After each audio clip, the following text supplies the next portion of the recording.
ఈ సంవత్సరము మనము ఇయర్ ఆఫ్ ద మిరాకిల్స్ అని మనం ఒక దేవుడు అనుగ్రహించినటువంటి తలంపుతో మోటోతో మనం ముందుకు సాగుతూ ఉన్నాం. మీకా గ్రంథము 7వ అధ్యాయము 15వ వచనంలో, మీరు ఐగుప్తు నుంచి వచ్చినప్పుడు నేను చేసిన అద్భుతములను నా ప్రజలకు నేను మరలా కనపరుతును అని ఆ లేఖన భాగంలో నుంచి దేవుడు మనల్ని దర్శించి ఈ సంవత్సరం అంతా ఆయన యొద్ద నుంచి అద్భుతాలు ఆశించేటట్లుగా మాట్లాడాడు. ఇప్పటికి 7 మాసాలు గడిచాయి. మనందరము దేవుని యొద్ద నుంచి అద్భుతాలు పొందుకొనవలసిన వారమే. మనం అడగకుండా ఆయన చేయడు. ఆయన ఆశించే వారికి ఎప్పుడూ కార్యాలు జరిగిస్తూనే ఉంటాడు. మన జీవితాల్లో కొన్నిసార్లు పరిస్థితుల్లో దేవుని యొక్క జోక్యము, దేవుని యొక్క కార్యము జరగాలి.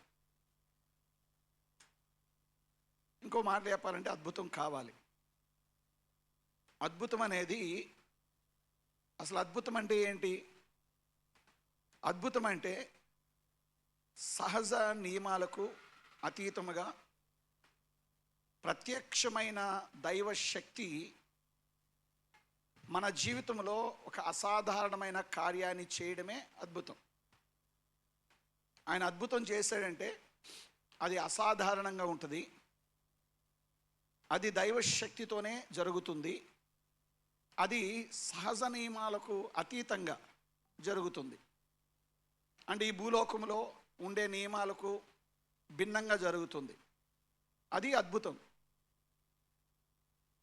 దేవుడు బైబిల్ గ్రంథంలో అద్భుతాల గురించి ముఖ్యంగా 3 మాటలు రాయబడ్డాయి.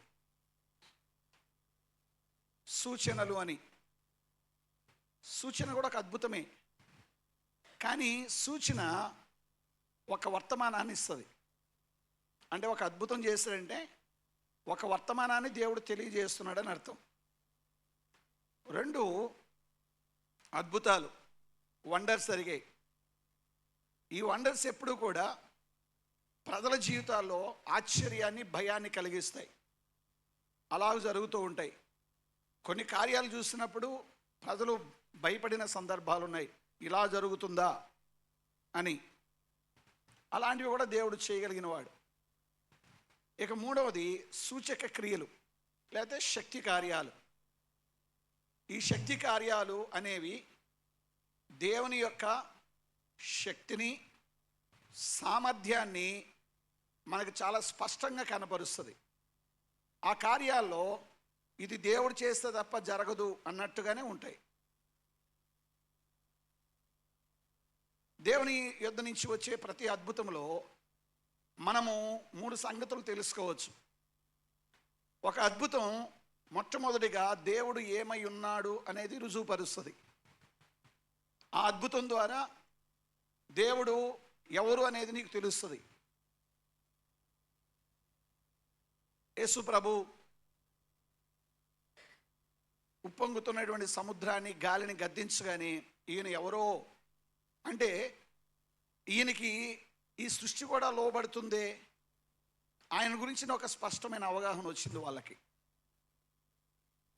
కాబట్టి ప్రతి అద్భుతం దేవుడు ఎవరో తెలియజేస్తుంది. నువ్వు పొందుకుంటున్న అద్భుతంని బట్టి దేవుడు నీ జీవితంలో ఏమై ఉన్నాడో గ్రహించగలుగుతున్నావా? గ్రహించాలి. ఇక 2వది, ప్రతి అద్భుతం ద్వారా దైవ శక్తి బయలుపరచబడుతుంది. దైవశక్తి ఈ భూలోకంలో మనకి కనబడేది కాదు. భూలోకంలో మనం ఏ శక్తి చూసినా అది భౌతికమైనది, ఈ లోకానికి సంబంధించిందే.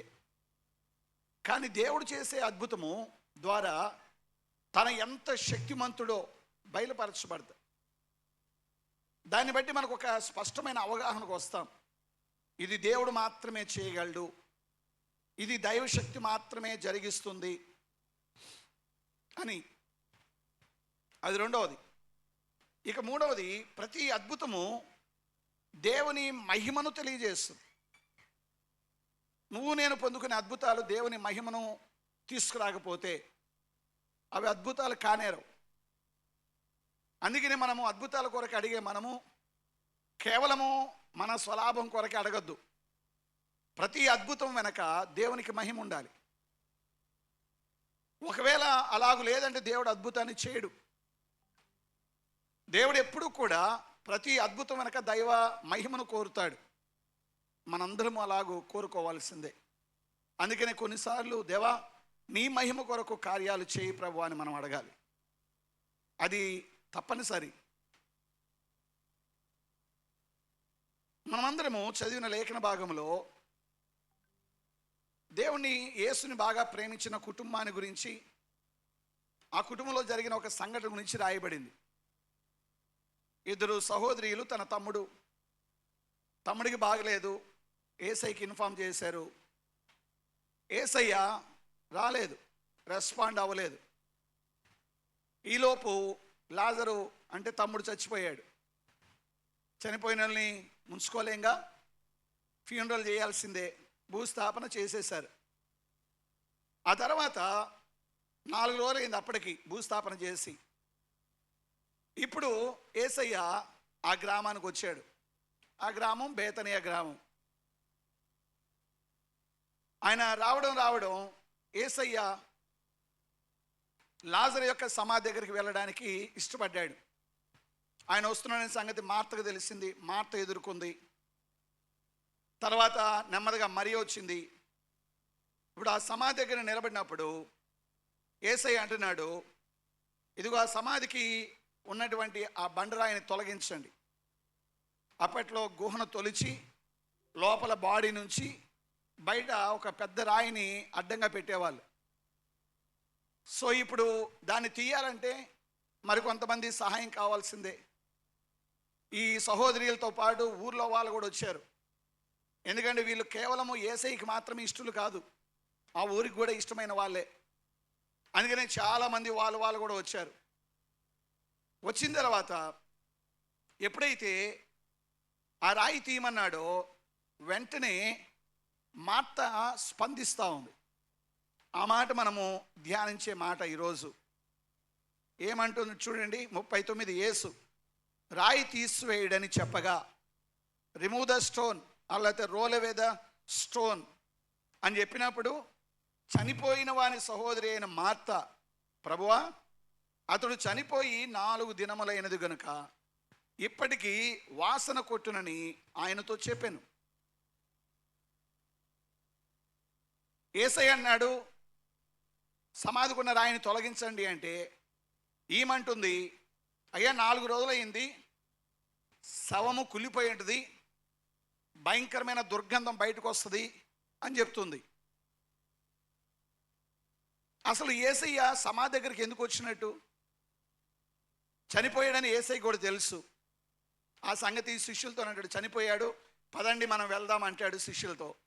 మీ తర్వాత పైన వచనాలు చదవండి.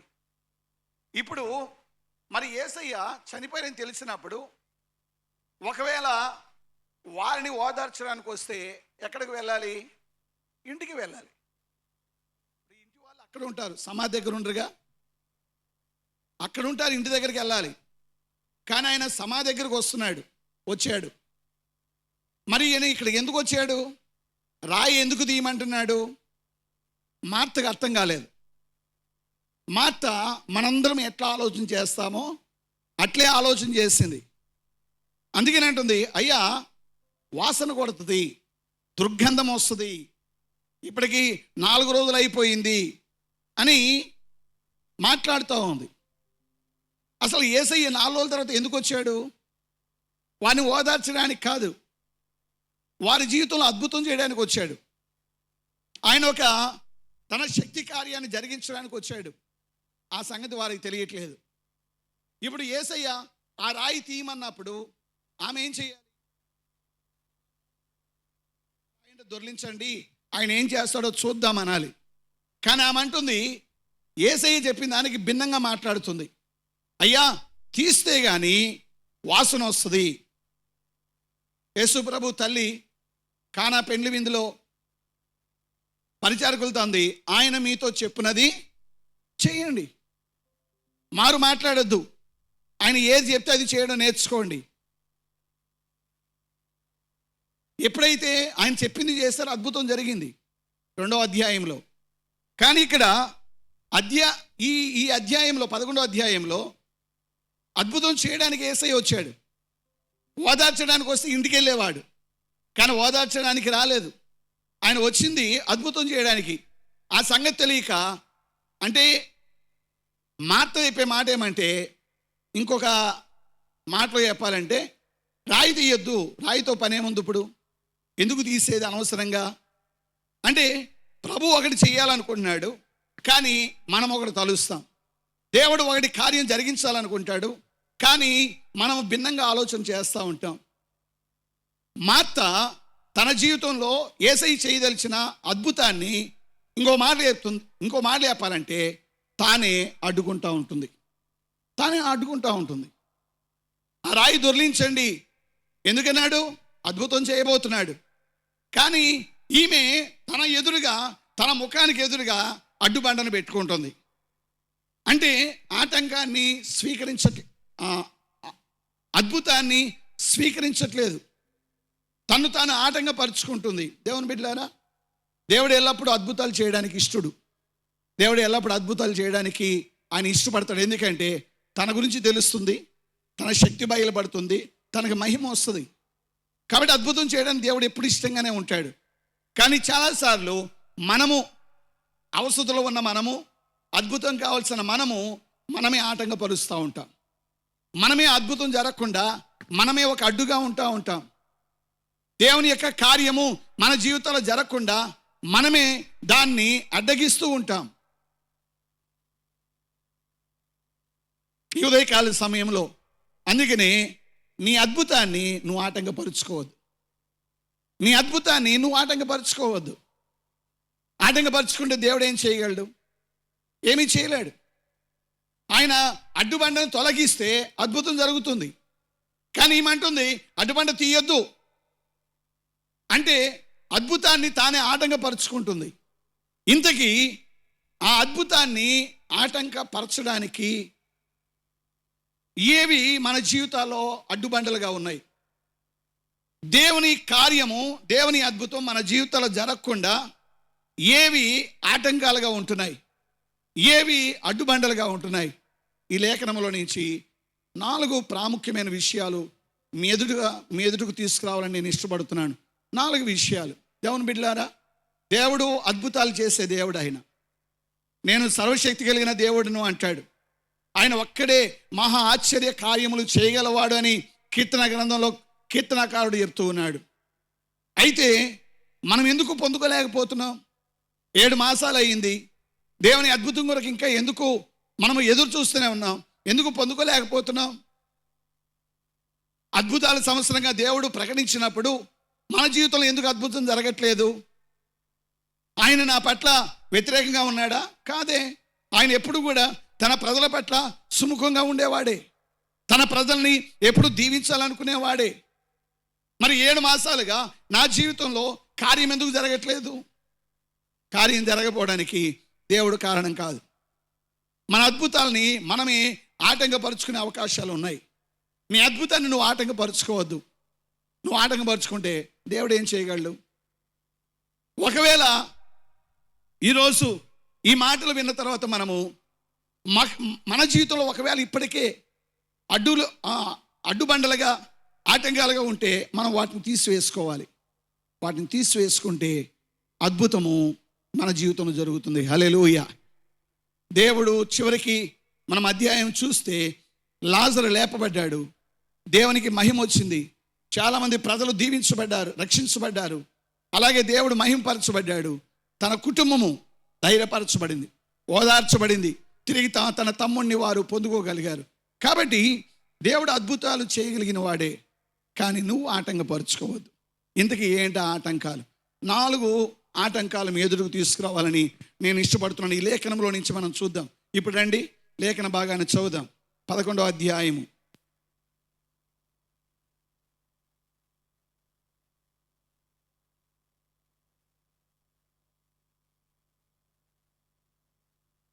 11వ అధ్యాయం.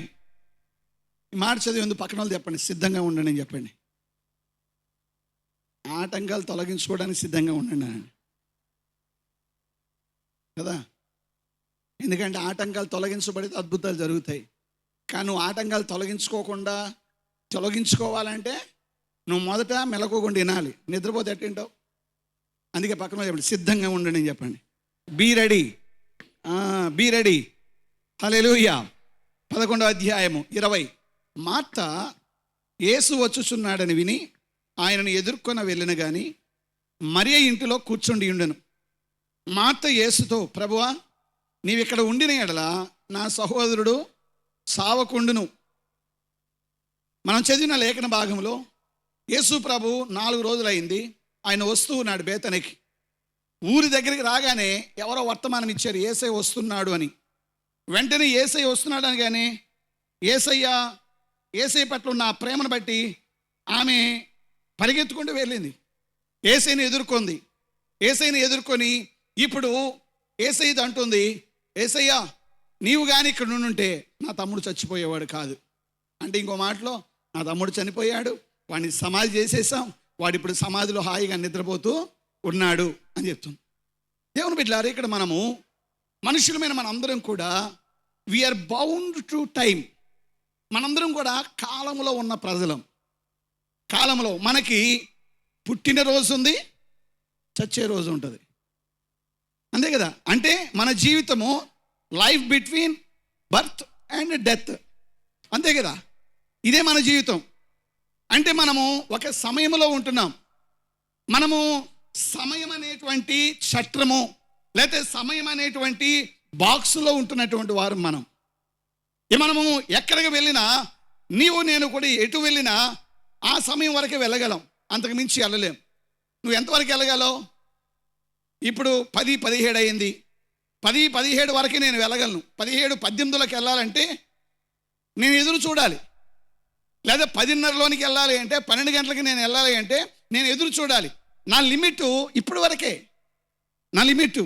కాబట్టి ప్రతి మనుష్యుడు టైంకి బౌండ్ అయినటువంటి వాడు. కానీ దేవుడు అట్లాంటి వాడు కాదు. అది మనకు ఉన్న గొప్ప సంగతి ఏమంటే, దేవుడు అట్లాంటి వాడు కాదు. ఆదికాండం 1వ అధ్యాయము 1వ వచనంలో, ఆది యందు దేవుడు భూమి ఆకాశములను సృజించెను. ఆది అంటే ఇన్ ద బిగినింగ్. ఎప్పుడని? You can't explain it. నువ్వు ఎప్పుడో చెప్పలేవు. రేపు యేసయ్య దగ్గరికి వెళ్ళి, అయ్యా ఇన్ ద బిగినింగ్ అన్నావు, ఎప్పటి నుంచి ఉన్నావయ్యా అంటే ఆయన ఒకటే మాట్లాడాడు, నేను ఉన్నవాడును అనువాడును, ఉంటూనే ఉన్నాను నేను ఎప్పటి నుంచి చెప్పేది? నేనే ప్రారంభం, నేనే అంతం. అదే కదా చెప్పింది, ఆయన the first and last, I'm alpha and omega అన్నాడు దేవుడు. అంటే ఆది యందు నుంచి ఉన్నాడు. ఎప్పటి నుంచో మనకు తెలియదు, ఎప్పటి నుంచో తెలియదు. అలాగే ఎఫెసీ రాసిన పత్రిక 1వ అధ్యాయము 6వ వచనంలో మనం చదివినప్పుడు, దేవుడు జగత్తు పునాది వేయబడక మునిపే మనలను ఏర్పరచుకున్నాడు, క్రీస్తులో మనల్ని చూచాడు. ఎప్పుడో చూచాడు, ఆయన ఎప్పుడో ఏర్పరచుకున్నాడు. ఒకవేళ జగత్తు పునాది వేయబడక మునుపు అంటే ఈ సృష్టికి పునాది పడక మునుపు, అంతకు మునుపు ఎప్పుడయ్యా అంటే ఇంకో మాట చెప్పాలంటే ఆదికాండము 1వ అధ్యాయానికి ముందు అని అర్థం. ఆదికాండం 1వ అధ్యాయానికి ముందు అన్నప్పుడు ఎప్పుడయ్యా? మళ్ళా దేవుడు అదే చెప్తాడు, నేను ఉన్నవాడును. అంటే మనము పుట్టడము ఫలానా సంవత్సరంలో పుట్టాం. మనం ఎగ్జిస్టెన్స్లోనికి రావడానికి టైం పట్టింది. నేను రావడానికి 1978 అప్పుడు పుట్టే నేను. అంత టైం 1900 సంవత్సరాలు ఎదురు చూడాల్సి వచ్చింది. కొంతమంది 2000లో పుట్టారు, కొంతమంది 2020లో పుట్టారు. వారు పుట్టడం ఇంకా చాలా సమయం పట్టింది. ఇంకో కొంతమంది రాబోతున్నారు, వాళ్ళకి ఇంకా సమయం ఉంది కదా, వాళ్ళకి ఇంకా సమయం ఉంది, వాళ్ళు రావడానికి టైం ఉంది. కానీ దేవుడు ముందుగానే చూశాడు వాళ్ళని. అంటే మనకి ఈ 2 వచనాల ద్వారా అర్థమయ్యే సంగతి ఏమంటే, దేవుడు సమయం లోపల ఉన్నవాడు కాదు, సమయానికి అతీతుడు. అంటే ఆయన సమయం బయట ఉండేవాడు. మనందరము సమయం అనే బాక్స్లో ఉంటే ఆయన సమయం అనే బాక్స్కి బయట ఉన్నవాడు.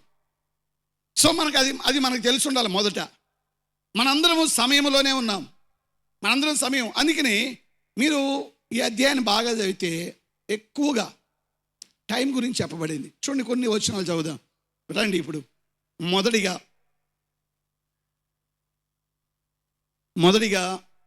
6వ వచనం. అతడు రోగి అయి ఉన్నాడని యేసు వినినప్పుడు తానున్న చోటనే ఇంకా 2 దినములు. ఎన్ని దినాలు? 2 దినాలు. 2 దినాలంటే ఇట్స్ అబౌట్ టైం, అంతే కదా. 48 గంటలని, 22 రోజులు అంటే 48 గంటలు. ఇప్పుడు రండి చదువుదాం, ఇంకొక వచనాన్ని చదువుదాం. 17వ వచనం. యేసు వచ్చి అది వరకే అతడు 4 దినములు సమాధిలో ఉండినని. ఎన్ని రోజులు? 4 రోజులు, అంటే 96 గంటలు. ఇట్స్ అబౌట్ టైం, అంతేగా, సమయము. ఇప్పుడు రండి లేఖన భాగాన్ని చదువుదాం. 21 మనం చదివాం కదా.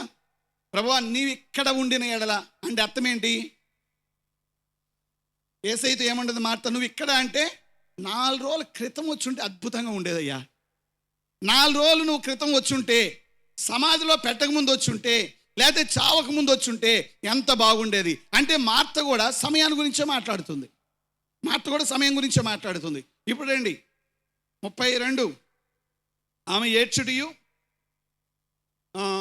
మరియా యేసు ఉన్న చోటికి ఆయన చూచి ఆయన పాదములో పడి, ప్రభువా నీవు ఇక్కడ ఉండిన ఎడల. ఈమె కూడా అంతే, చెల్లెలు కూడా అదే అంటుంది. ఏమంటుంది? నువ్వు ఇక్కడ ఉండిన ఎడల అంటే 4 రోజుల క్రితం ఉండుంటే, 4 రోజుల క్రితం వచ్చి ఉంటే ఎంత బాగుండేది. అంటే అక్క చెల్లెలు ఇద్దరు సమయాన్ని గురించి మాట్లాడుతున్నారు. ఇప్పుడు 39వ వచనం. యేసు రాయి తీసివేయడని చెప్పగా చనిపోయిన వాని సహోదరి అయిన మార్త, ప్రభువా అతడు చనిపోయి ఎన్ని దినాలు? 4 రోజులు. మళ్ళా టైం జ్ఞాపకం చేస్తుంది. 4 రోజులు అంటే ఇప్పటికీ మామూలుగా 1 రోజుకే వాసన వస్తుంది. 4 రోజులు అయిపోయింది, ఇంకా ఎక్కువ వాసన వస్తుంది, బాగా చెడిపోయి ఉంటుంది. అంటే టైం గురించి మాట్లాడుతుంది. దేవుని బిడ్డలారా, ఇక్కడ మానవ కోణంలో చూసినప్పుడు టైం అయిపోయింది. కానీ దేవుని కోణంలో చూస్తే ఇంకా టైం అవ్వలేదు కాబట్టి యేసయ్య వచ్చాడు. హల్లెలూయా. ఎందుకంటే ఆయన సమయానికి బయట ఉన్నాడు. మనకి 4 రోజులు ముందుంటే బాగుండు అనుకున్నాం, కానీ దేవుడు ఏ సమయంలో వస్తే ఆ సమయంలోనే అద్భుతం. ఎందుకంటే ఆయన సమయానికి బయట ఉన్నాడు. సమయము లోపల ఉంటే మనము అయ్యో అయిపోయింది కదా అని బాధపడతాం, అయ్యో జరిగిపోయింది కదా అని బాధపడతాం. కానీ సమయానికి బయట ఉన్న దేవునికి అట్లాంటివి ఏమీ లేవు.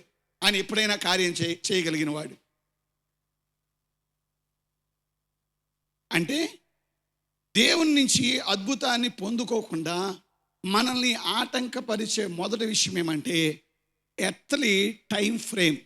ఈ భూ సంబంధమైన సమయ చట్రం. అంటే సమయం అనే బాక్స్ మనల్ని అటు ఇటు కదలనీయకుండా మనము కూడా ఆ సమయంలోనే ఆలోచించడం ద్వారా దేవుని అద్భుతాలను పొందుకోలేకపోతున్నాం. ఎంతమంది మనం చెప్పాం, ప్రభువా అయిపోయింది నాయన, చేజారిపోయింది, ఏం చేయట్లేదు నువ్వు. మన ప్రార్థనలు ఎట్లా ఉంటాయి చెప్పండి? ప్రభువా అంతా అయిపోయింది నాయన అంటే ఏంటి అయిపోయింది?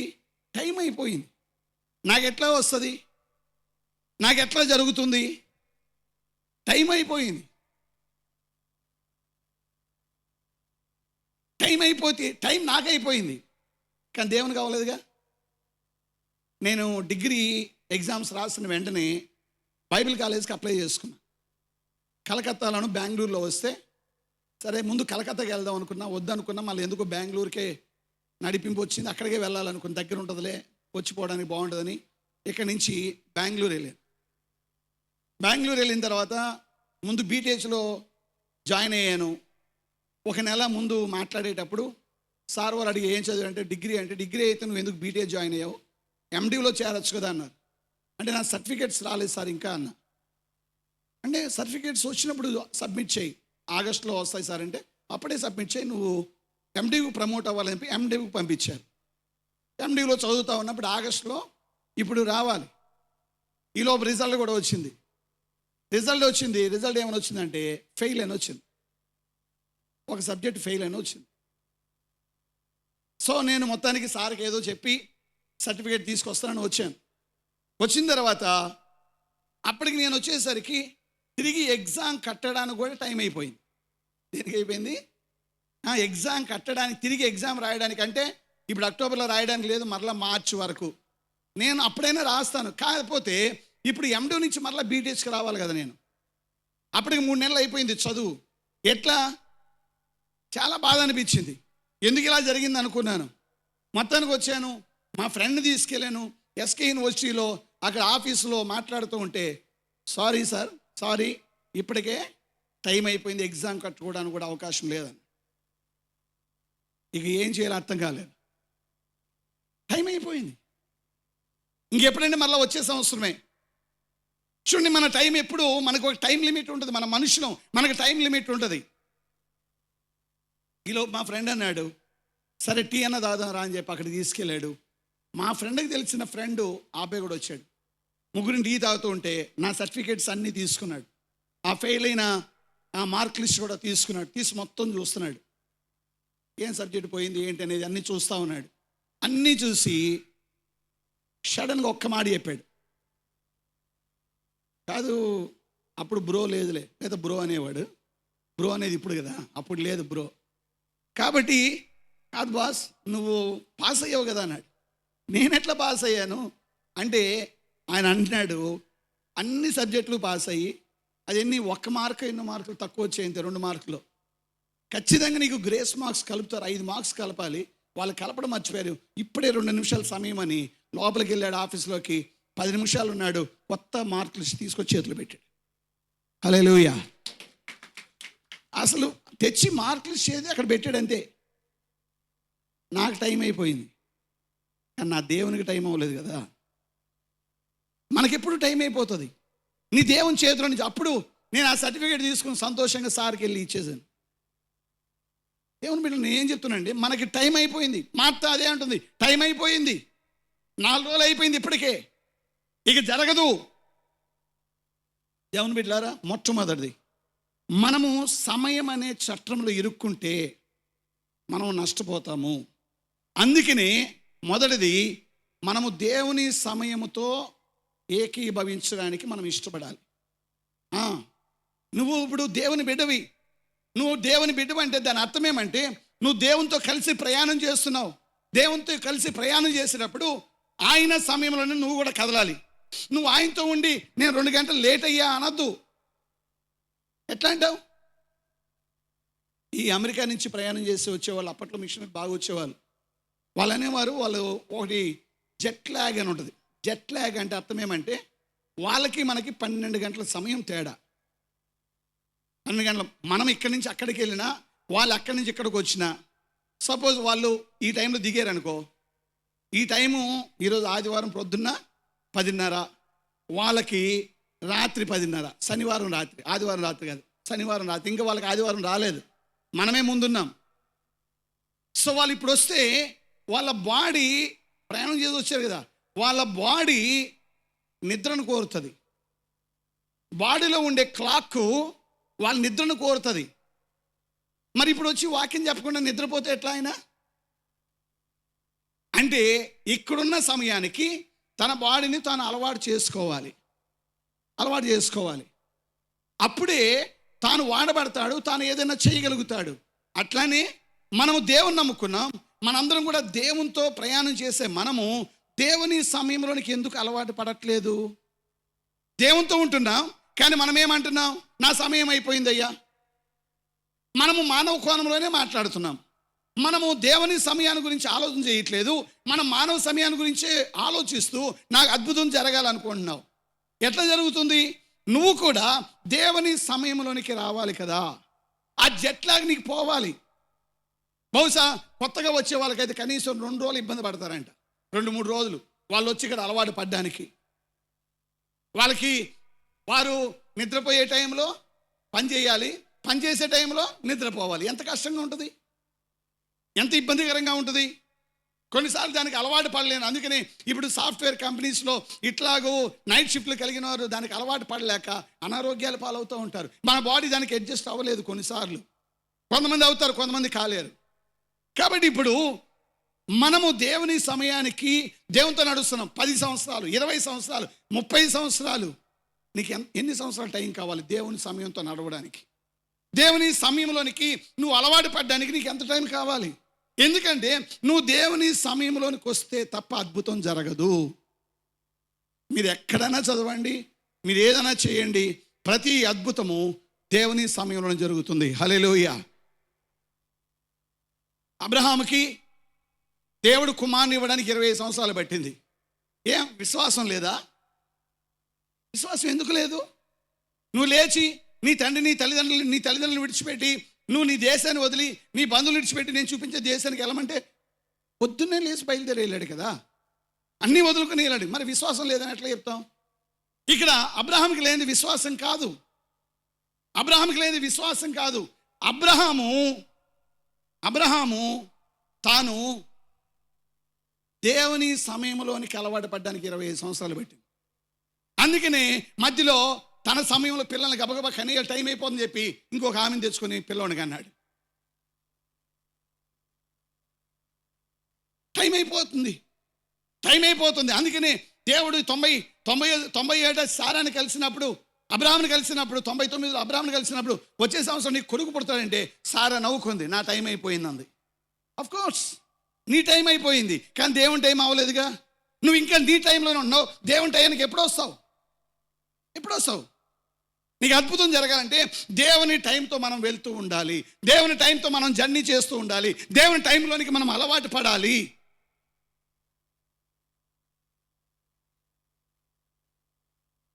మనకేమో అన్ని తొందరే. యేసు ప్రభు తల్లి కూడా చాలా తొందరగా వచ్చి ద్రాక్షరసం అయిపోయింది, పరిగెత్తి వచ్చింది. అయినా అయిపోయిందయ్యా ద్రాక్షరసం, మరి నేనేం చేయాలమ్మా? ఒక మాట అన్నాడు, నా సమయం ఇంకా రాలేదు. అందుకని తల్లి ఏం చెప్పింది పరిచారకులతో? ఆయన మీతో చెప్పినది, దాని ఇంకో మాట, ఆయన మీతో చెప్పినప్పుడు చెయ్యండి. అంటే ఆయన సమయంలో ఆయన ఎప్పుడు చెప్తాడో అప్పుడు చేయండి. అంటే దేవుడు ఏం నేర్పిస్తాడంటే, నా టైంకి రా mummy, please come to my time. నా టైంలోకి వస్తే నీకు అద్భుతం జరుగుతుంది. ఆమె గ్రహించింది. అందుకనే దేవుని సమయంలో అక్కడి నుంచి పక్కకి వెళ్ళిపోయి ఆయన ఎప్పుడు చెప్తే చేయండి అని చెప్పేసి వెళ్ళిపోయింది. ఆయన చెప్పినప్పుడు వాళ్ళు చేయగానే అద్భుతం జరిగింది. హల్లెలూయా.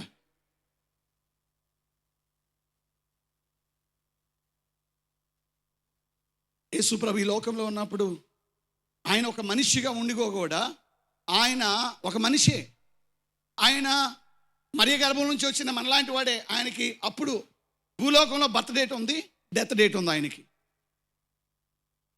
అయితే ఆయన జీవించిన 33 సంవత్సరాల్లో ఆయన దేవుని సమయానికి అలవాటు పడ్డాడు. యోహాను సువార్త 7వ అధ్యాయంలో తమ్ముళ్ళు వచ్చి అంటారు, కాదు నువ్వు ఇన్ని కార్యాలు చేస్తున్నావు, కాదన్నా నువ్వు ఇన్ని కార్యాలు చేస్తున్నావు, ఈరోజు పండగ, మహా పండుగ అది. ఇప్పుడు కానీ నువ్వు వెళ్ళి చెప్తే ఒక్కసారికే నీవు మెస్సయ్యని అందరికీ తెలిసిపోయిద్ది, వెళ్ళి చెప్పొచ్చు కదా అన్నారు. ఏమన్నాడు అప్పుడు? 7వ అధ్యాయం 5వ వచనం తర్వాత మీరు చదవండి. అక్కడ అంటాడు, మీ సమయం ఎల్లప్పుడూ సిద్ధంగా ఉంటుంది. మీ సమయం మీ చేతిలోనే ఉంది, కానీ నా సమయం నా చేతిలో లేదు, నా తండ్రి చెప్పాలి. అంటే యేసయ్య ఏం నేర్పిస్తున్నాడంటే, ఒక నరుడిగా, ఒక దేవుని బిడ్డగా, ఒక విశ్వాసిగా దేవునితో ప్రయాణం చేసే మనము దేవునితో నడవడం ఒక్కటే కాదు, దేవుని సమయంలో కూడా మనం వెళ్ళాలి. Sync with god's time. నువ్వు దేవుని సమయంతో సింక్ కాలేకపోతే అద్భుతాలు జరగవు. ఇంకా మానవ కోణంలోనే, మానవ సమయము బాక్సులోనే ఉండిపోయావు నువ్వు. అందుకే అద్భుతం జరగదు. ఈమంటుంది, నువ్వు ఉండుంటే అసలు వచ్చింది దేనికైనా? నీవు 4 రోజుల క్రితమే ఉండుంటే ఆయన ఎందుకు వచ్చాడు ఇప్పుడు? అద్భుతం చేయడానికే. మళ్ళీ 4 రోజుల గురించి ఎందుకు మాట్లాడుతున్నావు? దేవుని బిడ్డలారా, మొట్టమొదటిది దేవుని సమయంతో సింక్ అవ్వడం నేర్చుకోవాలి. ఈ సమయం అనే చట్టంలో మనం ఇరుక్కుంటే దేవుని అద్భుతాలు పొందలేం. అన్ని క్యాల్కులేటెడ్గా బతుకుతున్నాం మనం. అందుకనే విశ్వాసం అనేది క్యాల్కులేటెడ్. నేను చాలాసార్లు చెప్పాను, క్యాల్కులేషన్ కాదు విశ్వాసం అనేది. అది మొదటి కారణం. మొదటిది అది ఏంటిది? నువ్వు ఇక్కడ ఉంటే దేవుని బిడ్డలారా, దయతో దేవునితో ప్రయాణం చేసే మనం దేవుని సమయంలో కూడా ప్రయాణం చేద్దాం. అబ్రహాంకి 20 సంవత్సరాలు పట్టింది. అందుకనే ఇప్పుడు కొడుకుని అర్పించండి ఎప్పుడు ఇచ్చాడు? దున్నే బయలుదేరాడు. ఆయన సమయంతో సింక్ అయిపోయాడు. ఏది చెప్పినా రెడీగా ఉన్నాడు. మనం దేవుని సమయంతో సింక్ అవుతున్నామా? నా టైం ఇంకా రాలేదు. ఏంటి నీ టైం? నీకు నాకు మనం దేవుని నమ్ముకున్న తర్వాత, సంఘంలో చేర్చబడిన తర్వాత, దేవుని బిడ్డలమైన తర్వాత మనకున్నది ఒకటే టైం. మనందరం కూడా గాడ్స్ టైంలోనే మనం ముందుకెళ్ళాలి. దేవుని సమయంలోనే మనం ముందుకు కదలాలి. మనకి జెట్ లాగ్ ఉంది. అయితే జెట్ లాగు ఎన్ని సంవత్సరాలు ఉండాలి? 2, 3? వాళ్ళకి 2-3 రోజులు ఉంటుంది. మనకి జెట్ లాగ్ ఎన్ని సంవత్సరాలు? 30 సంవత్సరాల వరకు జెట్ లాగేనా? ఇంకా సింక్ అవ్వవా? ఇంకా ఆయన సమయంతో సెట్ కాలేవా? దేవుని బిడ్డలారా, గుర్తుపెట్టుకోండి, మనలో చాలామంది జెట్ లాగ్లో ఉన్నాం. అంటే సమయము సింక్, దేవుని సమయంతో సింక్ కాకుండానే ఇంకా బయట ఉన్నాము. అందుకనే అద్భుతాలు జరగవు. అద్భుతాలు ఎప్పుడు దేవుని సమయంలో జరుగుతాయి. కాబట్టి సింక్ విత్ గాడ్స్ టైం.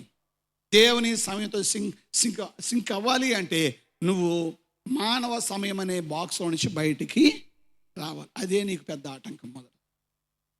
అదే నీకు నాకు పెద్ద ఆటంకం. అది మొదటిది. రెండవది, లేఖన భాగాన్ని చదువుదాం.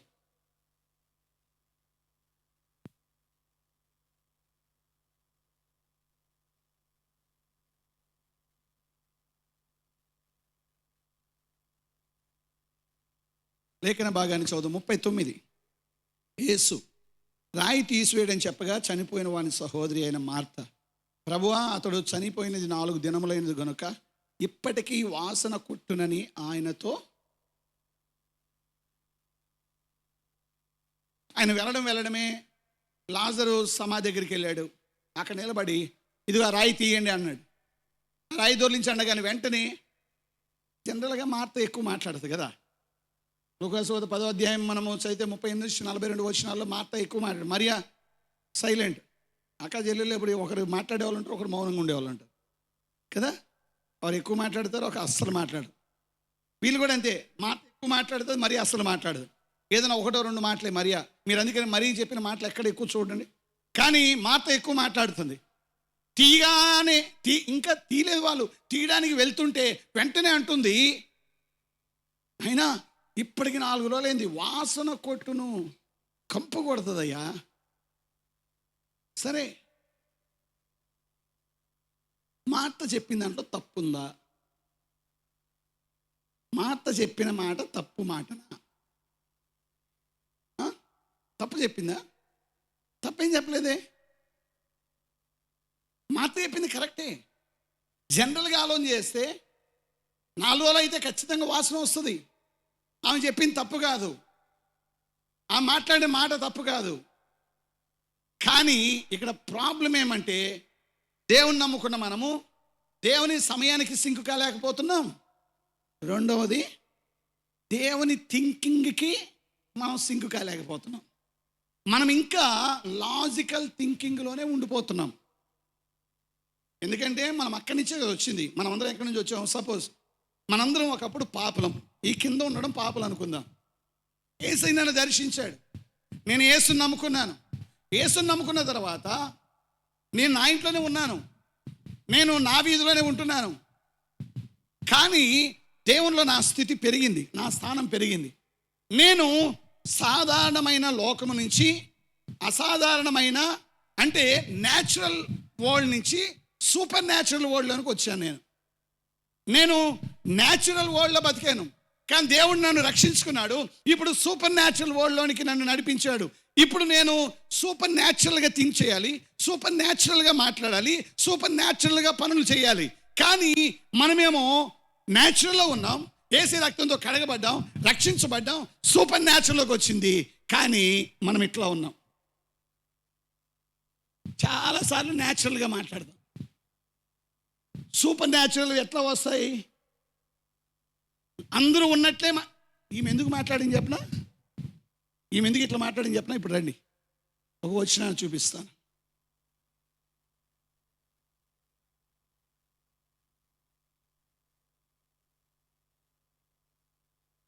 ముప్పై 7.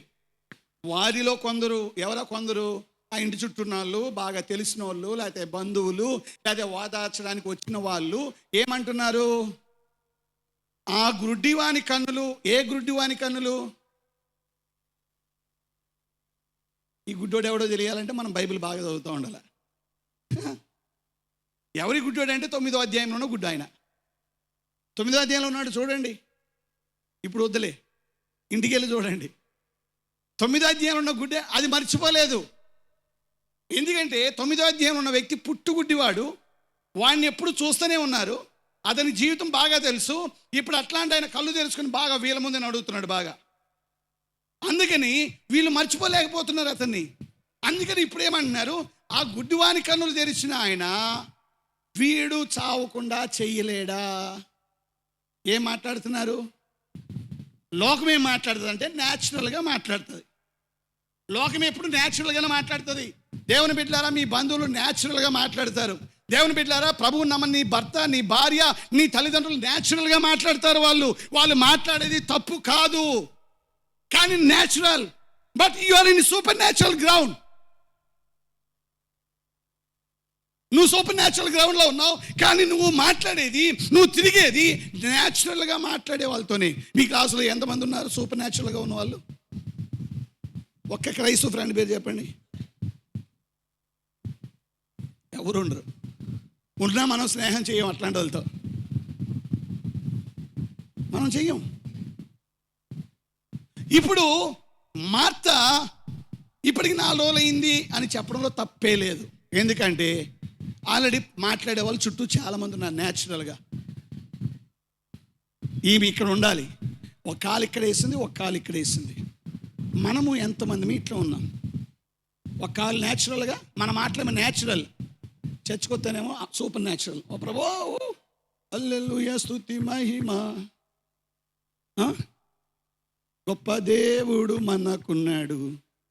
మాటలన్నీ గొప్పవే, కానీ మన కుటుంబాల్లో సమస్యల దగ్గరకు వచ్చేసరికి మన మాటలు ఏంటి?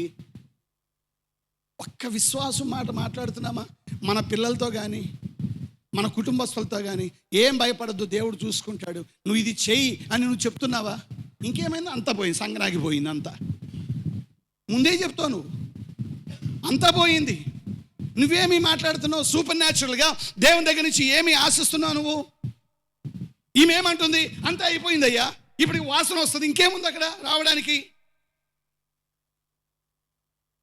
దేవుని బిడ్డలారా, మనమందరము న్యాచురల్లో నుంచి వచ్చాం, కానీ సూపర్ న్యాచురల్గా మనం బతకాలి.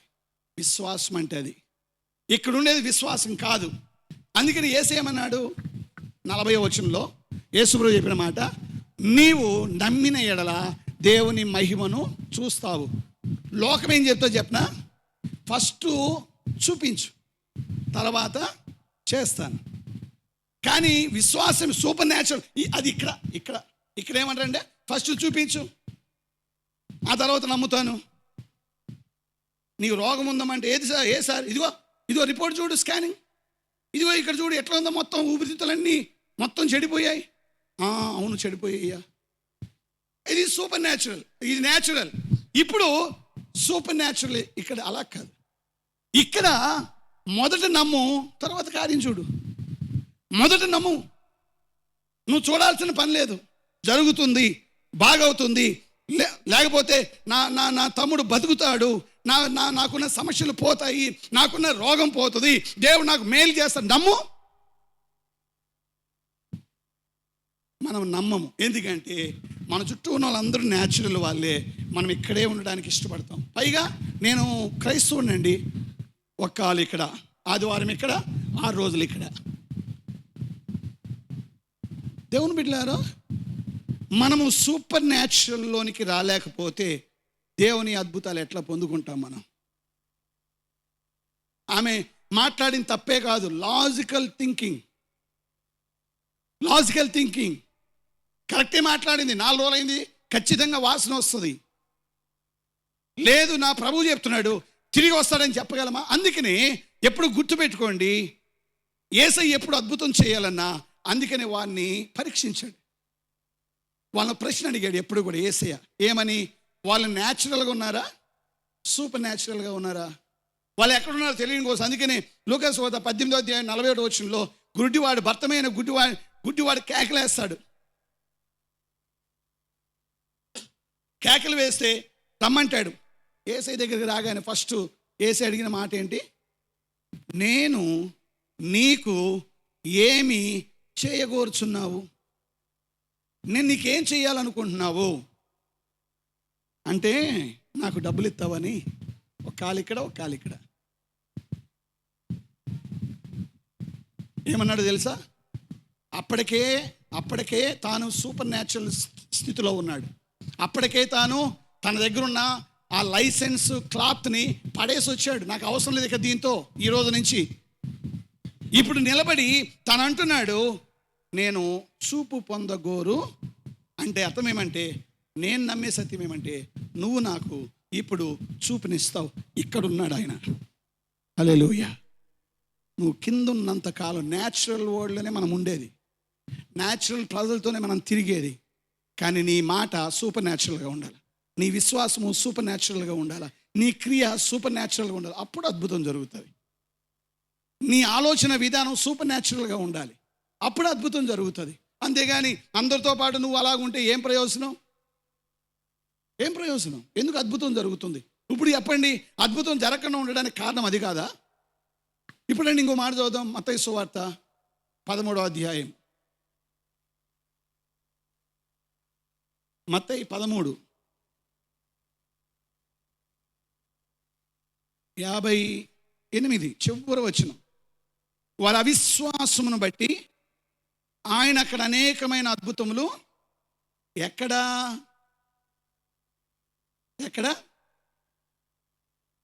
ఎక్కడో తెలియాలంటే కొన్ని వచనాలు పైకి వెళ్ళి చదవాలి మనం. సొంతూరులో నజరేతుకు వచ్చాడు. ఆ రోజు ఆయన సమాజ మందిరంలో వాక్యం చెప్పాడు. చెప్పిన తర్వాత ఆశ్చర్యపోయారు, అబ్బా బాబా ఏం చెప్పాడు యేసయ్య అని. ఏమంటున్నారు వాళ్ళు? ఓ, ఈయన మన యోసేపు కుమారుడే కదా, మన మరియకు పుట్టినోడే కదా, ఇతని తమ్ముళ్ళు చెల్లెలు మనతోనే రోజు ఆడుకుంటున్నారు కదా. అంటే యేసయ్యను మెస్సయ్యగా చూడడంలో ఫెయిల్ అయ్యారు. అంటే వీళ్ళు ఎక్కడున్నారంటే న్యాచురల్, వీళ్ళంతా న్యాచురల్. మనలో చాలామంది దేవుని నమ్మిన ప్రజలమైన మనము న్యాచురల్గా బతుకుతున్నాం. మనం ఇంకా సూపర్ న్యాచురల్ వరల్డ్లోనికి రాలేదు. ఎప్పుడు వస్తావు? వస్తేనే అద్భుతం జరుగుతుంది. నువ్వు ఇంకా న్యాచురల్ వాళ్ళు. అందుకని వాళ్ళు అన్నారు, వాళ్ళకి ఏమాత్రము వాళ్ళు యేసయ్య అద్భుతం చేస్తాడని నమ్మిక లేదు. ఆయన్ని ఒక సాధారణమైన వ్యక్తిగా చూస్తున్నారు.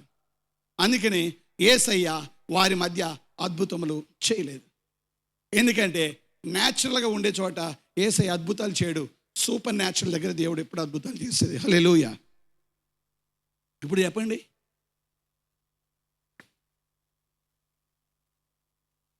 న్యాచురల్గా ఆలోచించే ఆలోచన ధోరణి ఎప్పుడు మార్చుకుంటాం? ఇంకా మార్తలాగే మాట్లాడదామా? రాయి తీయండి అని చెప్పగానే ప్రభు ఎందుకో చెప్తున్నాడు, మొదట రాయి తీయండి అని అందామా? ఏదందాం? దేవుని బిడ్డలారా, చాలాసార్లు దేవునితో నడుస్తున్నాం, దేవుని నమ్ముకున్నాం, మన సమయంలో నుంచి బయటికి రావట్లేదు. రెండవది, మనం ఇంకా న్యాచురల్లోనే మనం ఉంటున్నాం. దేవుని బిడ్డలారా, నువ్వు సూపర్ న్యాచురల్ వ్యక్తివి. నువ్వు పక్కన సూపర్ న్యాచురల్ బిలీవర్ అని చెప్పండి. సూపర్ న్యాచురల్ బిలీవర్ నువ్వు. మామూలు బిలీవర్స్ అందరి కింద కూర్చోండి. సూపర్ న్యాచురల్ బిలీవర్స్ మాత్రమే దేవుని కార్యాలను చూడగలరు. హల్లెలూయా. మనం ఆ స్థాయికి రావాలి. అది ఎదగడం అంటే. అందుకనే నువ్వు న్యాచురల్లో నుంచి సూపర్ న్యాచురల్లోనికి రావడానికి సంఘము నీ చేయి పట్టుకొని పైకి తోస్తూ ఉంటుంది. రండి రండి రండి రండి, అక్కడికి వెళ్ళండి. సంఘం చేసే పని అది, నా పని అదే, పాస్టమ్మ గారి పని అదే, మిగతా తోటి సహోదరుల పనులు అవే. ఏమంటే పదండి, మీరు ముందుకు పదండి, సూపర్ న్యాచురల్ రండి, అద్భుతాలు చూస్తారు, సూపర్ న్యాచురల్ స్థాయిలోనికి రండి, దేవుని గొప్ప కార్యాలు చూస్తారు. సంఘం అందుకే ఉండేది. మనమేమంటున్నాం? నేను ఉండను, అక్కడే ఉంటానంటున్నా. అక్కడే ఉండు, అద్భుతాలు ఎట్లా చూస్తావు? సో సమయం అనే చట్టం నుంచి బయటికి రావాలి. అదొక పెద్ద అడ్డుబండ. లాజికల్ థింకింగ్ నుంచి మనం బయటికి రావాలి, లేకపోతే అది కూడా ఒక పెద్ద ఆటంకమే. మూడవది, లేఖన భాగాన్ని చూద్దాం. యోహాను సువార్తలోనికి రండి.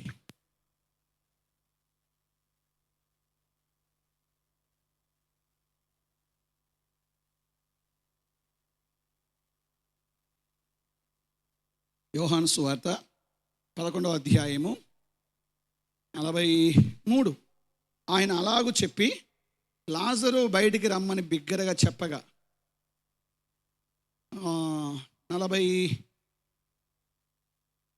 41 అంతట వారు ఆ రాయి తీసివేసి యేసు కన్నులు పైకెత్తి, తండ్రి, నీవు నా మనవి వినినందున నీకు కృతజ్ఞతాస్తుతులు చెల్లించుచున్నాను. నువ్వు ఎల్లప్పుడూ నా మనవి వినుచున్నావని నేను ఎరుగుదును. కానీ నీవు నన్ను పంపితువని చుట్టూ నిలిచిన ఈ జనసమూహము నమ్మునట్లు వారి నిమిత్తమై ఈ మాట చెప్పితున్నా నేను.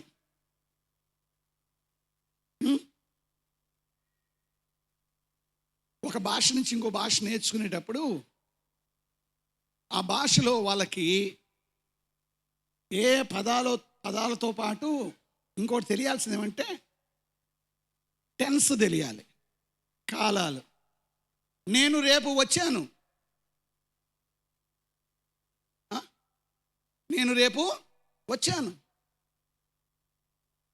రూపక్కి మనదీపికి అన్నదమ్ములు ఇద్దరికి చాలా నవ్వు వచ్చింది. ఎందుకంటారు? ఎందుకు నవ్వు వచ్చింది మీకు? నేనేం తప్పు చెప్పాను? ఫ్యూచర్ టెన్స్ని పాస్ట్ టెన్స్తో కలిపి చెప్పాను. ఎట్లా చెప్పాలి మరి? చెప్తే పాస్ట్ టెన్స్లో చెప్పాలి, లేకపోతే చెప్తే పాస్ట్ టెన్స్లో చెప్పాలి, లేకపోతే ఫ్యూచర్ టెన్స్లో చెప్పాలి. అంతే కదా? అంటే నేను రెండు రకాలుగా చెప్పచ్చు. నేను రేపు వస్తాను, కరెక్ట్. నేను నిన్న వచ్చాను, కరెక్ట్. అంతేగాని నేను రేపు వచ్చాను కదా. యేసయ్య ఏమని ప్రార్థన చేశాడు? ప్రభువా, ఈ లాజర్ని లేపయ్యా అన్నాడా? ఏమన్నాడు? నా మనవి. మీరు ఇంత నవ్వుతున్నారు కదా, నాకు కూడా నవ్వు వస్తుంది ఎప్పుడంటే మీరు పాటలు పాడేటప్పుడు. ఎందుకని? ఆ పైన పాట ఏ టెన్స్లో ఉందో మీకు తెలియదు. అన్నీ చేసును అంటే ఒక లైన్ దగ్గర చెయ్యును అని పాడతావు. ఇప్పుడు నాకు నవ్వు వస్తుంది. చేసును అంటే చేసిననే పాడాలి నేను కూడా. తర్వాత లైన్ కూడా చేసిననే ఉంటుంది. మన వాళ్ళు ఇంకో మిస్టేక్ ఏమంటే మన వాళ్ళు చూడరు. పీపీటీ వర్క్ వాళ్ళు సరిగ్గా చూడలే. నిన్న ఒకటి చెప్పాను, చేయలేదు కదా, మార్చలేదాన్ని. కొన్ని చూడాలి, ప్రతిదీ చూడాలి, చాలా జాగ్రత్తగా చూడాలి. లేకపోతే మనం మాట్లాడే మాటకు పొంతన ఉండకపోతే ప్రజలు నవ్వుతారు, దేవుడు కూడా నవ్వుకుంటాడు. యేసయ్య ఏమన్నాడు? నా మనవి వినినందున. పాస్ట్ టెన్స్లో మాట్లాడుతున్నాడు. పాస్ట్ టెన్స్లో మాట్లాడాడంటే ఎప్పుడు ప్రార్థన చేశాడు అంటే వర్తమానం పంపించినప్పటి నుంచి లాజరు సమాధి దగ్గర వచ్చేంత వరకు ఈ మధ్యకాలంలో సుమారుగా 6 రోజులైందో 7 రోజులైందో ప్రార్థిస్తూనే ఉన్నాడు. అంటే తండ్రితో మీటింగ్లో, తండ్రితో ప్రార్థనలో కలిశాడు. తండ్రి, నేను 4 రోజుల తర్వాత వెళ్తున్నాను, నా మనవి ఆలకించి నువ్వు లేపు అంటే తండ్రి అన్నాడు. 4 రోజుల క్రితమే జవాబిచ్చాడు, ఖచ్చితంగా లాజరు లేస్తాడు, నేను చేస్తానని దేవుడు మాట ఇచ్చాడు. ఇప్పుడు యేసయ్య వచ్చి వాళ్ళ దగ్గర నిలబడి అంటున్నాడు, నీవు నా మనవి వినినందున. అంటే ఆల్రెడీ త్రియేక దేవుడు, తండ్రి, కుమార, పరిశుద్ధాత్మ దేవుడు నీ జీవితంలో అద్భుతం చేయాలని, నీ తమ్ముడిని లేపాలని డిసైడ్ అయ్యి ఇప్పుడు దేవుని దగ్గర వాళ్ళ దగ్గరకు వస్తే వీళ్ళేమంటున్నారు? కంపు వస్తుంది, వాసన వస్తుంది. నమ్మట్లేదు. రాయి ఎందుకు తీసేసేది? మనలో చాలా మంది మనం అద్భుతం పొందుకోకపోవడానికి కారణం ఏంటి తెలుసా? దేవుడు చేయకపోవడం కాదు. ఆల్రెడీ త్రియేక దేవుడు ఆయన పలికాడు, ఆయన నిశ్చయించాడు, ఆయన చెయ్యాలనుకుంటున్నాడు. కానీ నువ్వు దానికి ట్యూన్ అవ్వట్లేదు. నువ్వు ట్యూన్ అవ్వాలి.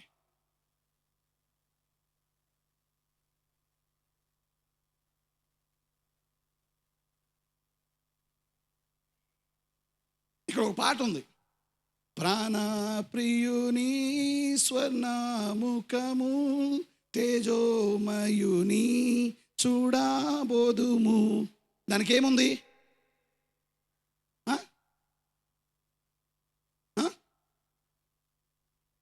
అంటే 2 లైన్ల వాక్యానికి నేను శృతి కట్టాను. దాన్ని ఇట్లా కూడా చెప్పచ్చు, ప్రాణప్రియుని స్వర్ణముఖము తేజోమయుని చూడబోదుము. ఇది కూడా పాటే. పాడానా చదివానా? చదివాను.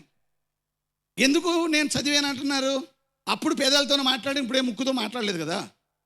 అప్పుడు పెదాలతో మాట్లాడి ఇప్పుడు పెదాలతో మాట్లాడాను.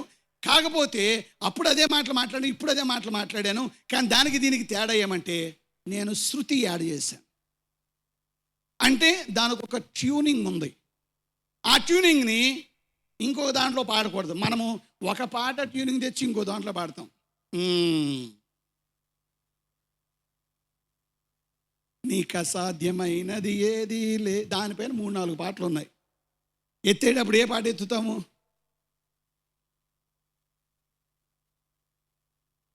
తప్పు, సెట్ కాదు. నేనేం చెప్తున్నానంటే దేవుడు ఆల్రెడీ డిసైడ్ అయ్యాడు మేలు చేయాలని. నువ్వెందుకు ట్యూన్ కావట్లేదు ఆయనకి? ఆయన చేస్తాడని ట్యూన్ అవ్వు. ఇప్పుడు మీకు రేడియో లేవు కదా, కనీసం కార్లు అన్నా ఉన్నాయి. ఏముంటుందని ఎఫ్ఎం ఉంది, కనీసం అదన్నా. నేను పాటలు వినాలనుకునేప్పుడు కొన్నిసార్లు అది 87.7 పెట్టాల. ఒకవేళ 88 ఉందనుకో, 87.8 ఉన్నా బుజ్ అని వస్తుంది. 87.9 ఉంటే ఇంకా వస్తుంది. ఇక 90 ఉంటే అసలు రానే రాదు. నేను పెట్టాల్సింది 87.7లోనే పెట్టుకుంటే పాట నాకు చక్కగా వినబడుతుంది. నీకు చక్కగా దేవుని అద్భుతం జరగాలంటే నీవు దేవుని శృతిలోనికి రావాలి. నువ్వు ట్యూన్ చేయబడాలి. ఎందుకు? సంఘం ఏం పని చేస్తుంది? ప్రార్థన చేయండి, వాక్యం చదవండి, దేవుని సన్నిధానంలో అడగండి. మనం అడగం. ఆల్రెడీ నీకు మేలు చేయాలని దేవుడు నిశ్చయించాడు. నువ్వు అడుగుతున్నావా? నిజంగా చెప్పండి, అడుగుతున్నామా? అడగడం అనేది దేవునితో స్తుతి చేయబడ్డం, దేవునితో ఏకీభవించడం. అడగకుండా ఎట్లా ఇస్తాడు? ఎందుకు ఇస్తాడు దేవుడు? నోరు తెరిచి నిజంగా బాధతో లేదా దుఃఖముతో లేదా ఆసక్తితో, దేవా ఇది నాకు కావాలి అని నువ్వు ఎప్పుడైనా అడిగావా? మన ఫీలింగ్కి లేడు చెప్పనా. నేను 1 గంట సమయం దేవుని దగ్గరకు వచ్చాను, ఎందుకు చేయడు? నేను మా బంధువులను కాదుకొని నేను ఆయన దగ్గరికి వెళ్తాను, ఎందుకు చేయడు? నేను 3 వారాలు అదే పనిగా అన్నీ మానుకొని, నా పని మానుకొని నేను వెళ్తాను, ఎందుకు చేయడు? నువ్వు ఏం చేసేది ముఖ్యం కాదు. నువ్వు దేవునితో ట్యూన్ చేయబడుతున్నావా? ఆయన ఆల్రెడీ నీకు మేలు చేయడానికి ఇష్టపడ్డాడు. నీవు అడుగుతున్నావా? నీవు ట్యూన్ చేయబడుతున్నావా? దేవుని బిడ్డలారా, యాకోబు పత్రికలో యాకోబు అంటాడు 3వ అధ్యాయం 2వ వచనంలో, మీరు అడగకనే పొందలేకపోతున్నారు. అడగట్లేదు మనం. నువ్వు అడగడము దేవునితో ట్యూన్ చేయబడ్డాం. యేసయ్య అందుకని మనం హెబ్రీ 4:14-15 చదివితే ఆయన మన బలహీనతలు యందు సహానుభవం కలిగిన వాడు, మనకు సహాయం చేసే ప్రధాన యాజకుడు. నీవు దేవుడు ఉంటే, ఇట్లా నీవు దేవుడు ఉంటే మధ్యలో ఉండి ఆయన అడుగుతున్నాడు, నాయన చెయ్యి. యువతలేమో నిన్న అన్నాడు, నువ్వు అడుగు అంటున్నాడు. ఈయనేమో నువ్వు కనికరించని చెప్తున్నాడు. అంటే ఇద్దరికి సర్ది చెప్పుకొని నీకు మేలు కలిగేటట్లుగా చేస్తున్నాడు నీ ప్రధాన యాజకుడు. కానీ మనము అసలు అక్కడికి వస్తేగా, ఇప్పుడు న్యాయం జరగాలంటే ఎక్కడికి రావాలి? కోర్టులో కేసు వేసావు, శత్రువు వస్తాడు, ప్రత్యర్థి వస్తాడు. శత్రువు కాదు, ప్రత్యర్థి వస్తాడు, జడ్జి వస్తాడు, అడ్వకేట్ వస్తాడు, కేసైలాగా. ఇప్పుడు రావాల్సింది ఎవరు? నువ్వు ఇంటి దగ్గర ఉంటే న్యాయం జరుగుతుందా? మరి నువ్వు ఎందుకు రావట్లేదు? ప్రార్థనా గదికి ఎందుకు రావట్లేదు? మనం ఎందుకు అడగట్లేదు? మనం అడిగితే కదా దేవుడు చేసేది. అడగకుండా నీ అప్పులు ఎట్లా పోతాయి? అంటే దేవుడు నువ్వు అడగకుండానే నీ హృదయాంతరంగాలు ఎరిగి నువ్వేమనుకుంటున్నావో తానే ముందుగా తెలుసుకొని అన్నీ తీసేయాలి కదా. నువ్వు అట్లా చేస్తావు. మీ పిల్లలకి అట్లే చేస్తున్నారా? ఊహించుకొని అడిగితే కొంటలేరా, డబ్బులు లేవు, ఇప్పుడు ఇన్ని ఇబ్బందులు పడుతుంటే సతాయిస్తున్నావు అనవా? ఏం నీకు తెలియదా? నువ్వు మనసు ఎరిగి ఏం కావాలో, మరి జూన్ వస్తుందంటే ఫీజులు కట్టాలని తెలియదా? ముందే సిద్ధపరచుకోవడం తెలియదా? మరి నువ్వు ఒక పిల్లవాడి విషయంలో, నీకు గర్భాన పుట్టిన కొడుకు విషయంలో నువ్వు అట్లా ఉన్నప్పుడు దేవుడి నుంచి ఎట్లా ఎక్స్పెక్ట్ చేస్తావు? అన్నీ ఊహించుకుని ఆయనే చేసేయాలని? చేయొద్దు. నువ్వు చేయాల్సిన పని ఏమంటే, తండ్రి నువ్వు నా కొరకు సిద్ధపరిచావు, నేను వస్తున్నాను. అందుకని మీరు ఎక్కడైనా చదవండి, యేసే ఒకటే మాట చెప్పాడు, ask it shall be given. నువ్వు అడుగు, నీకు ఇస్తా. నా నామములో అడుగు, ఇంకా తొందరగా వస్తుంది. మొత్తానికైతే అడుగు. అదే యేసయ్య చెప్పి అడగడము దేవుని ఆల్రెడీ చేయబడిన ప్రార్థనతో ఏకీభవించడము, ఆల్రెడీ చేయబడిన ప్రార్థనతో ట్యూన్ చేయబడ్డం. ఎన్నాళ్ళు మనం దేవుని దగ్గర నుంచి అడగకుండా పొందకుండా ఉంటాం. ఇప్పుడు అడగడానికి పూనుకుందాం. దేవుని బిడ్డలారా, యేసయ్య అంటున్నాడు, నా మనవి వినినందున, నా మనవి విన్నావయ్యా. అయితే ఈ ముద్ద అంటుందిగా మార్త, వాసన వస్తుంది. కాబట్టి మూడవది, మనము దేవుని సన్నిధానంలో అడిగేవారుగా, అడగడంలో శృతి చేయబడేవారుగా ఉండాలి. ఇప్పటికైనా పురుషులారా మోకరిద్దాం. ఉపవాస ప్రార్థనలు వచ్చిన ప్రత్యేకమైన దినాలు ప్రార్థిస్తాం. మీరు ఎంతమంది వస్తున్నారు ప్రార్థనలకి? ఉపవాస ప్రార్థనలు 10 రోజులు పెడతాం. ఎంతమంది వచ్చి ప్రార్థన చేస్తున్నాం? ఎప్పుడు వచ్చేటోళ్ళే వస్తారు. ఎప్పుడన్నా రాని వచ్చేటోళ్ళు తప్ప ఎవ్వరు రారు. ఎందుకంటే నీకేమో సమస్యలు తీరవు, నువ్వేమో సమస్యలు తీరాలని కూడా అడగవు. ఎట్లా పోతాయి? ఉపవాసాలు ఎందుకు ఏర్పాటు చేసే సంఘంలో? అందరికీ మేలు కలగాను కదా. అందరికీ మేలు కలగనప్పుడు మేలు పొందుకోవాల్సి నువ్వే రాకపోతే న్యాయాధిపతి ఏం చేస్తాడు? న్యాయాధిపతి దగ్గర అడుగుతున్నాడు, తండ్రి తండ్రి తండ్రి. ఈ న్యాయాధిపతిని అడ్వకేట్ అడుగుతున్నాడు, లాయరు. కాదు నాయన, మేలు చేయి. తండ్రి అంటున్నాడు, నేను మేలు చేస్తాను. అసలు మనిషి ఏడయ్యా? నువ్వు ఎవరి కోసం అడుగుతున్నావో, నువ్వు ఎవరి కోసం వేడుకుంటున్నావో, నువ్వు ఎవరి కోసం నా దగ్గర గోజాడుతున్నావో నేను ఇస్తాను నీకు. ఏడి ఆయన చూపించు నాకు.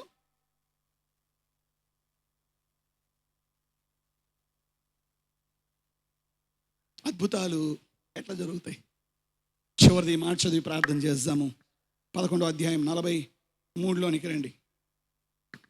43. ఆయన ఎలాగో చెప్పి లాజరు బయటికి రమ్మనగాని బిగ్గరగా చెప్పగా, చనిపోయిన వాడు కాళ్ళు చేతులు ప్రేత వస్త్రములతో కట్టబడిన వాడై వెలుపలికి వచ్చెను.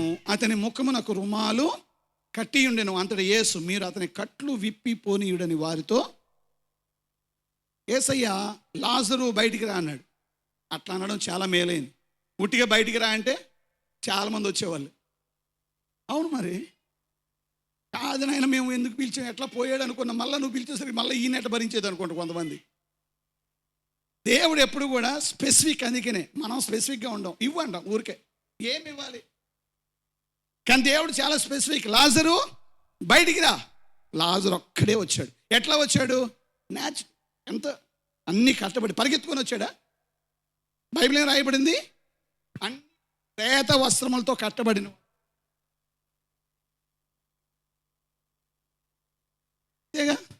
అందుకని నేను అడుగుతాడు. ఇప్పుడు అతను ఫ్రీగా ఉండాలి అంటే అతడు బతికాడు కానీ ఇంకా విడిపించబడలేదు. అంతే కదా, బతికాడు కానీ విడిపించబడలేదు. బంధకాలు ఉన్నాయి, ఇంకా ప్రేత వస్త్రాలు, చచ్చిపోయినప్పుడు చుట్టిన వస్త్రాలే ఉన్నాయి, అవి తీసేయాలి. ఇప్పుడు ఎవరితో అన్నాడు? అక్కడ ఉన్న వాళ్ళతో అన్నాడు, తీసేయండి, అవి తీసేయండి. అంటే అతడు సంపూర్ణంగా స్వేచ్ఛ పొంది చక్కగా నడవడానికి మరికొంతమంది సహాయము చేయవలసి ఉన్నది. అంటే యేసయ్య తన పని తాను చేశాడు. ఇప్పుడు మనం చేయాల్సిన పని మనం చేయాలి. దేవుని బిడ్డలారా, వాడు గుర్తుపెట్టుకోండి, ప్రతి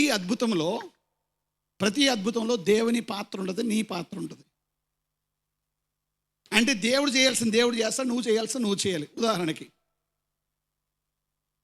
ఎర్ర సముద్రాన్ని పాయలుగా చీల్చుట. అక్కడ ఎర్ర సముద్రం దగ్గర నుంచి ఏడుస్తున్నాడు.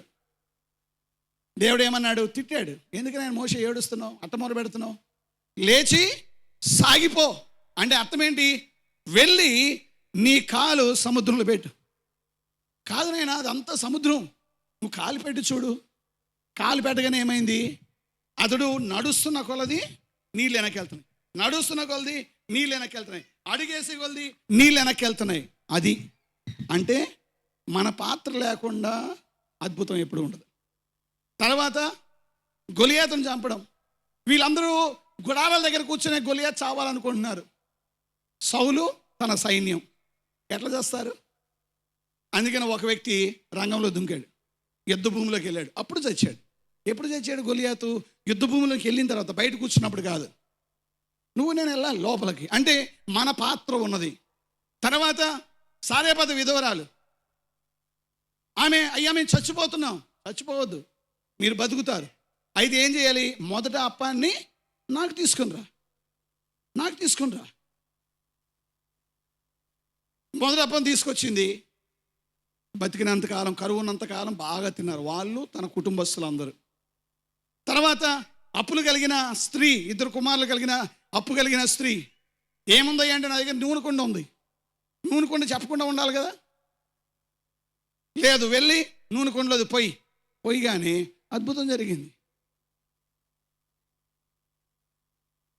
కరువులో ఉన్నారు ప్రజలందరూ, ఆహారం లేదు. అహాబు కాలంలో చాలా భయంకరమైన కరువు. ఇప్పుడు ఎలీషా చెప్పినట్లుగా ఆహారం మరుసటి రోజు దొరకబోతుంది. ఇప్పుడు 4 కుష్టు వాళ్ళకి ఆహారం దొరికింది సిరియన్ దండుపేటలో. వాళ్ళు ఏం చేశారు? మనం తినడం బాగోదు, మన రాజుకు చెప్దాం రండి అని చెప్పి రాజుకు చెప్పారు. అంటే అద్భుతము 4 కుష్టు వాళ్ళ ద్వారా జరిగింది. దేవుడు ఉరుములు మెరుపులు పెట్టించి సిరియన్లు పారిపెట్టేట్లు చేశాడు. కానీ ఆహారం ఉందనే సంగతి మోసుకొని వెళ్ళిన వాళ్ళు మాత్రం కుష్టు వాళ్ళు. అంటే దేవుని పాత్ర ఉంది, మనిషి పాత్ర ఉంది. 5 రొట్టెలు 2 చేపలు. ఒక చిన్న పిల్లవాడు 5 రొట్టెలు ఇచ్చినప్పుడే కూర్చోమన్నాడు దేవుడు. అంతవరకు నిలబడే ఉన్నారు ప్రజలు. 5 రొట్టెలు 2 చేపలు తేగానే కూర్చోమన్నాడు సమృద్ధిగా వడ్డి. దేవుని బిడ్డలు, నేనేం చెప్తున్నాను? ప్రతి అద్భుతంలో దేవుని పాత్ర ఉంటుంది, నీ పాత్ర కూడా ఉంటుంది. అందుకనే 1 కొరింథీ 3:9 మనము దేవునితో జత పనివారం అంటాడు.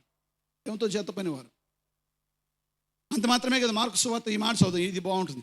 మార్కు సువార్త 16వ అధ్యాయం చివరి వచనం 20. వారు బయలుదేరి వాక్యమంతటా ప్రకటించి ప్రభువు వారికి సహకారుడై ఉండి వెనువెంట జరుగుచూ వచ్చిన సూచక్రియల వలన వాక్యము స్థిరపరుచు చుండెను. వాళ్ళేమో సువార్త ప్రకటిస్తున్నారు, ఆయనేమో అద్భుతాలు చేస్తున్నాడు. వాళ్ళేమో సువార్త ప్రకటిస్తున్నారు, ఆయనేమో అద్భుతాలు చేస్తున్నాడు. దేవుని బిడ్డలారా, ప్రతి అద్భుతము జరగాలి అంటే దేవుని పాత్రతో పాటు నీ పాత్ర కూడా ఉంది. నువ్వు దానికి సహకరించాలి. సహకరించలేని తనము అద్భుతాలను జరగనివ్వదు, ఎప్పటికీ జరగనివ్వదు. దేవుడు నన్ను దీవించాలి. నువ్వు దేవునికి ఏమి ఇస్తున్నావు? ఓకే కదా. సంఘం వచ్చి ప్రార్థనలు చేస్తుందంటే మనందరం కూడా దేనికి భయపడుతున్నాం? ఎంత ఖర్చు అవుతుందో, ఏమవుతుందో అని మనం. నీ వంతు లేకపోతే దేవుని వంతు ఎట్లా వస్తుంది? ఎట్లా దేవుడు దీవిస్తాడు? మనంతా ఎట్లా అంటే రూపాయి ఖర్చు కాకూడదు, మొత్తం 100% రావాలి బ్లెస్సింగ్స్ మాత్రం. రూపాయి ఖర్చు అవ్వకూడదు మనకి, బ్లెస్సింగ్స్ మాత్రం ఊడిపడాలి సంఘంలో. దేవుని బిడ్డలారా, అది కరెక్ట్ కాదు. నీ సహకారం ఏంటి? కార్యాలు ఎట్లా జరుగుతాయి? కాబట్టి మనము మన అద్భుతాలను మనమే ఆటంకపరుచుకోవద్దు. మనం ఆటంకపరుచుకుంటున్నాం, మన అద్భుతాలను మనమే ఆటంకం చేసుకుంటున్నాం. ఎందుకంటే మొదటిది మన సమయం అనే చట్టంలో ఇరుక్కున్నాం. మనం దేవుని సమయంతో సింక్ అవ్వాలి. అలాగే లాజికల్ థింకింగ్లో నుంచి బయటికి రావాలి. లోకస్తులు ఆలోచించినట్లు, మనుషులు ఆలోచించినట్లు న్యాచురల్గా ఆలోచన చేయదు. మనం సూపర్ న్యాచురల్ బిడ్డలం. మనం అలాగే ఆలోచన చేయాలి. అలాగే మూడవది, మనము శృతి చేయబడాలి. దేవుని సన్నిధానంలో ఆల్రెడీ దేవుడు సిద్ధపరిస్తే, అందుకని దేవుడేమన్నాడు 1 కొరింథీ 3:9 తను ప్రేమించు వారి కొరకు దేవుడు సిద్ధపరిచిన కంటికి కనబడవు, చెవికి వినబడవు, హృదయానికి గోచరం కావు. కానీ ఆ కనబడిన వాటిని నువ్వు ఎట్లా పొందుకోవాలి? నువ్వు ట్యూన్ చేయబడాలి. అవి వస్తాయి. నువ్వు ట్యూన్ చేయబడి దేవునితో, అందుకనే దేవునితో నడవాలి. అందుకని మనం దేవునితో సహవాసం చేయాలి. అందుకే దేవుని పైన ఆధారపడుతూ ఉండాలి. ఇక చివరిది, మనము సహకరించాలి. నువ్వు సహకరించుకోకుండా, నువ్వేమీ చేయకుండా అన్నీ నాకే జరగాలంటే ఎప్పటికీ జరగవు. నీ వంతు పాత్ర నువ్వు చేయి, దేవుడు వంతు దేవుడు చేస్తాడు. నువ్వు చేసేది నువ్వు చేసుకుంటే వెళ్ళు, దేవుడు చేసేది దేవుడు చేస్తాడు. మనము చాలాసార్లు మనం చేయాల్సింది మనం చెయ్యం. నువ్వు సువార్త ప్రకటించు, దేవుడు అద్భుతం చేస్తాడు. మీరు ఎంతమంది ప్రార్థన చేస్తున్నారు కానీ సువార్త చెప్పారు? మీరు ఎవరి కోసం ప్రార్థన చేస్తున్నారు? వాళ్ళకి సువార్త చెప్పి ప్రార్థన చేస్తున్నారా? ఉట్టిగా ప్రార్థన చేస్తున్నారా? సువార్త చెప్పకపోతే ఎట్లా మారుతారు? మన పని ఏమంటే సువార్త చెప్పాలి, ప్రార్థన చేయాలి, దేవుడు మారుస్తాడు. మనము మన పాత్ర చేయకుండా అద్భుతాలను ఎప్పుడూ పొందుకోలేము. కాబట్టి సింపుల్, నీ అద్భుతాన్ని నువ్వే ఆటంకపరుచుకోవద్దు. తలలోంచి ప్రార్థన చేద్దాం. అందరం కూడా ప్రార్థన చేద్దాం.